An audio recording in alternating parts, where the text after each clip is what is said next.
Waalaikumsalam. Silakan masuk, Mbak. Ya, Bu. Duduk dulu ya, Mbak.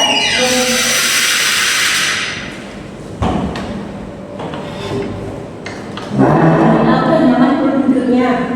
Sudah, Bu. Dan nyaman ya. Ini Mbak Iva dari kelas 11 IPA itu kan ya? Iya, Bu, benar. Yang ikut OSIS itu ya, yang aktif di kegiatan OSIS itu. Iya, Anda masih aktif juga sih Bu Yasis. Sampai sekarang masih aktif? Masih. Sekarang gimana kabarnya, Mbak? Ya, gitulah Bu. Gitu kenapa, Mbak? Saya tuh bingung cerita, bingung sama kondisi saya. Mbak Iva bingung sama kondisi sekarang. Iya. Terus Mbak Iva udah coba cerita ke orang lain belum? Belum sih Bu, saya takut mau cerita sama siapa, sama teman itu saya takut. Nggak ada yang dipercaya gitu ya, Mbak? Ya, belum ada sih, belum ada teman. Iya, nggak apa-apa, Mbak. Mbak Iva itu udah tepat untuk datang menemui Ibu. Soalnya sebelum-sebelumnya itu siswa nggak ada yang berani loh datang ke ruangan Ibu. Jarang ada yang mau menemui Ibu. Gimana nih kabarnya keluarga Mbak Iva? Semua sehat ya? Alhamdulillah keluarga sehat. Alhamdulillah, Ibu senang dengarnya. Ini Mbak Iva dari mana? Kelas atau dari mana, Mbak? Dari kelas Bu, tadi habis pelajarannya Bu Asri, bahasa Indonesia, terus tadi istirahat sebentar, makan, terus habis itu kesini. Oh, tadi pelajarannya Mbak Asri ya? Iya. Gimana? Lancar nggak sama pelajarannya? Alhamdulillah lancar sih, Bu. Dia juga senang kalau pelajaran bahasa Indonesia tuh happy gitu. Senang ya? Apa jangan-jangan Mbak Iva suka puisi atau cerpen gitu? Iya, kebetulan Bu, saya suka jual puisi kayak gitu, terus kadang juga pernah ikut lomba puisi. Oh, gimana Mbak? Pernah menang atau enggak nih? Pernah sih Bu, tapi ya itu menangnya masih juga harapan sih. Ya nggak apa-apa, itu udah ramah besar loh, Mbak. Boleh dong sekali-kali Ibu mendengar karyanya Mbak Iva. Boleh banget Bu ya, kapan-kapan ya Bu. Ya, Ibu tunggu loh. Ibu udah nggak sabar nih untuk dengar karyanya Mbak Iva. Makasih loh Bu, lain waktu nanti kalau kita ketemu nanti saya kasih beberapa karya puisi saya. Oke, Ibu udah nggak sabar. Mbak Iva ini sebelumnya ini udah pernah melakukan counseling atau belum? Belum pernah sih, saya juga belum tahu counseling itu apa. Soalnya ini pertama kalinya saya ikut counseling. Oh, ini baru pertama kali ya Mbak Iva untuk mengikuti counseling. Iya Bu. Jelaskan dulu ya, counseling itu apa? Counseling itu berasal bantuan yang Ibu berikan kepada Mbak Iva. Nah, tujuannya itu untuk membantu Mbak Iva menyelesaikan masalah yang sudah dihadapi. Nah, di counseling juga ada beberapa asas yang harus diketahui. Yang pertama itu ada asas kerahasiaan. Mbak Iva bisa menceritakan apapun tanpa perlu khawatir ceritanya Mbak Iva itu akan tersebar dimanapun. Nah, yang kedua ada asas keterbukaan. Mbak Iva bisa menceritakan apapun tanpa ada yang ditutupi supaya nanti Ibu bisa membantu Mbak Iva secara optimal. Nah, yang ketiga itu ada asas kesukarelaan Mbak. Mbak Iva kesini itu pengen sendiri atau disuruh orang lain? Saya kesini dengan sendiri sih Bu. Saya juga ingin cerita beberapa masalah saya. Oh, Mbak Iva berarti kesini inisiatif sendiri ya? Iya. Oke. Nah, di konseling juga ada kontrak layanan waktu nih Mbak. Kira-kira Mbak Iva itu mau ngobrol sama Ibu berapa lama? Kalau misalkan perlunya gimana Bu? Soalnya kan di sini nanti saya juga masih ada pelajaran. Takutnya nanti kalau terlambat. Oh, 40 menit ya. 40 menit sudah cukup kok Mbak. Nanti sekiranya 40 menit kurang bisa dilakukan di pertemuan selanjutnya untuk membahas masalah Mbak Iva kalau semisal belum terselesaikan gitu ya. Iya Bu, nggak apa-apa. Gimana Mbak Iva udah siap belum untuk menceritakan masalah Mbak Iva? Sudah siap Bu, saya sudah siap mau cerita. Sudah siap ya. Sekarang Mbak Iva bisa menceritakan masalahnya Mbak Iva. Ibu akan mendengarkan dan nanti kita cari solusinya sama-sama. Iya Bu, jadi gini Bu. Saya tuh sebenarnya mau terus kecewa juga. soal nilai saya.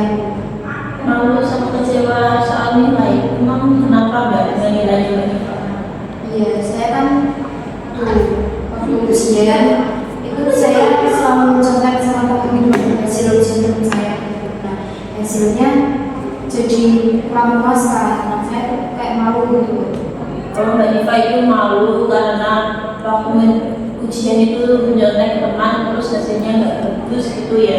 Iya, padahal kan saya sebenarnya di rumah tuh udah belajar, sudah mempersiapkan untuk ujian. Tapi itu kalau di ujiannya itu saya suka komplain dulu, saya suka lupa. Terus akhirnya ya gitu saya nanti ketemu. Oh, jadi Mbak Nifa itu udah coba untuk belajar tapi hasilnya waktu ujian itu Mbak Nifa tetap enteng gitu ya?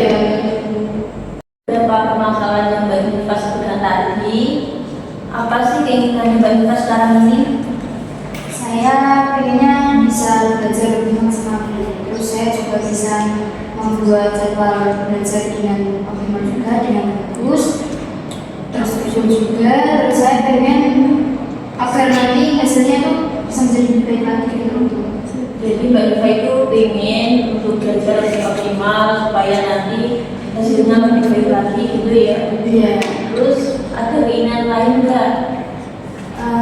Ada sih, menurut saya pengen ini tuh kayak buat catatan-catatan dulu hasil belajar. Jadi kan nanti waktu saya mau ujian, saya tinggal mempelajari hasil catatan-catatan saya tadi. Jadi saya nggak bingung harus belajar dari mana. Saya pengennya itu sih. Itu keinginan yang bagus ya Mbak.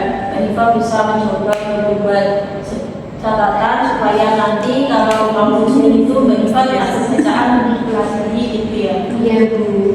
Ada keinginan lain nggak Mbak? Untuk sekarang saya rasa belum ada sih Bu. Keinginan tadi saya tadi. Itu ya Mbak. Terus Ibu mau tanya nih, untuk keinginannya Mbak Nifa, apa sih yang udah Mbak Nifa lakuin untuk mencapai keinginan tersebut? Yang sudah pernah saya lakukan sih ya itu tadi belajar, tapi belajarnya masih belum optimal.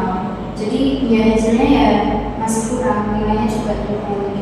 Oh, jadi Mbak Nifa ini udah mencoba untuk belajar, tapi hasilnya masih belum sesuai harapan Mbak Nifa gitu ya? Iya Bu. Jadi beberapa keinginan yang sudah Mbak Nifa sebutkan tadi dan usaha yang sudah Mbak Nifa lakukan untuk mendapat hasil yang optimal.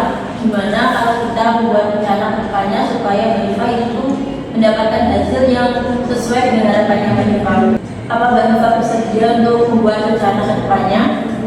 Iya Bu, bersedia, saya mau buat proyek itu.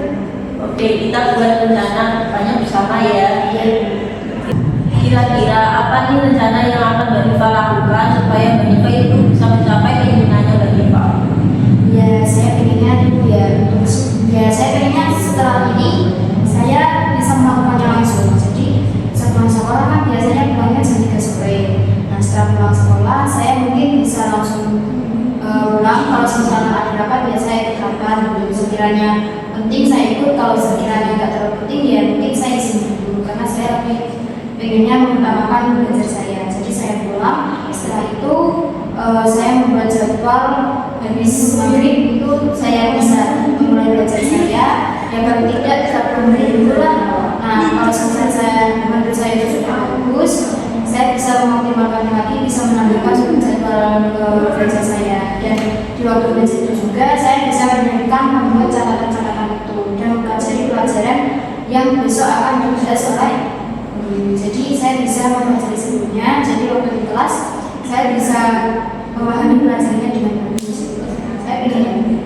Jadi rencananya Mbak Nifa ini kedepannya mau membuat jadwal belajar rutin untuk setiap harinya seperti yang Mbak Nifa sebutkan tadi 30 menit per hari gitu ya. Ya, Terus membuat catatan supaya Mbak Nifa itu bisa memahami apa yang Mbak Nifa pelajari. Terus nanti saat ujian atau belajar Mbak Nifa bisa mendapatkan hasil yang maksimal gitu ya. Iya, saya pengennya itu. Jadi kan ya meskipun nanti di ujian saya nilainya jelek atau gimana masih belum bisa memuaskan, ya setidaknya kalau itu hasil dari usaha saya sendiri, nggak nyontek lagi gitu loh. Saya pengennya udah nggak mau nyontek lagi. Itu rencana yang bagus Mbak Nifa udah menyadari bahwa menurut saya sendiri Mbak Nifa itu akan mendapatkan kepuasan sendiri gitu ya atas hasil Mbak Nifa sendiri. Iya. Oke, seberapa yakin nih Mbak Nifa dengan rencananya Mbak Nifa untuk mendapatkan hasil yang bagus? Saya yakin banget sih Bu, soalnya saya juga yakin kalau beberapa jadwal, beberapa yang sudah saya sampaikan mengenai program yang saya lakukan tadi itu bisa membuahkan hasil yang lebih baik lagi, seperti membuat jadwal, terus juga membuat catatan. Itu menurut saya cara belajar yang tepat untuk saya. Soalnya dari beberapa usaha belajar yang sudah pernah saya lakukan itu masih belum membuahkan hasil. Harapan saya ya setelah ini saya bisa mendapatkan nilai yang lebih memuaskan. Ibu yakin Mbak Nifa pasti bisa untuk melaksanakan rencana yang udah Mbak Nifa sebutkan tadi ya. Ibu menghargai usaha kamu untuk mau mencoba belajar lebih lagi. Iya Bu. Jadi dari beberapa keinginan yang Mbak Nifa sebutkan tadi dan rencana yang udah Mbak Nifa buat, kira-kira apa nih Mbak Nifa siap untuk melakukan rencananya Mbak Nifa? Rencananya sih setelah konseling selesai ini ya Bu, soalnya kan saya juga nilai saya tuh baik gitu. Jadi paling nggak ya setelah ini saya bisa melakukannya langsung. Jadi Mbak Nifa rencananya setelah ini mau langsung melakukan gitu ya? Iya Bu.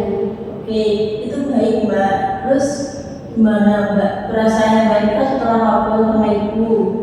Alhamdulillah saya merasa lega sih Bu, yang awalnya saya takut untuk masuk ke ruang BK, karena kan saya pikir kalau di ruang BK itu tempat untuk menghubungi saja, tapi ternyata enggak. Bina mau mendengarkan keluh kesah saya, mau membantu permasalahan yang sudah saya hadapi. Jadi saya rasa saya sangat terbantu.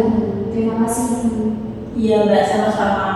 Mbak Nifa tenang saja, di ruang BK itu Ibu hanya bisa membantu, tidak akan pernah memarahi Mbak Nifa seumpama Mbak Nifa itu melakukan kesalahan yang menurut Mbak Nifa itu fatal. Jadi Ibu simpulkan terlebih dahulu ya bahwa Mbak Nifa itu yang tadinya kecewa sama nilainya Mbak Nifa udah ada keinginan untuk berubah dan udah membuat rencana yang Mbak Nifa sebutkan tadi ya. Iya Bu. Baik, untuk mengetahui perkembangannya Mbak Nifa, gimana kalau minggu depan kita ketemu lagi Mbak? Boleh Bu, minggu depan saya juga kelihatannya free, tapi untuk caranya gimana? Saya langsung ke sini atau menghubungi Nina dulu? Mbak Nifa bisa langsung ke sini untuk menemui Ibu. Ibu akan selalu terbuka untuk menerima Mbak Nifa dengan segala perkembangan yang Mbak Nifa miliki. Baik Bu, jadi saya usahakan untuk minggu depan ke sini lagi, dan saya juga bisa menjamin keyakinan saya tadi kalau saya bisa membawakan perubahan yang lebih baik lagi untuk kedepannya. Ya sudah, kalau gitu saya mau pamit keluar dulu ya Bu, soalnya di sini masih ada jam pelajaran, takutnya kalau terlambat masuk. Iya, Mbak Nifa bisa kembali ke ruangan Mbak Nifa. Semoga nanti berjalan lancar ya Mbak.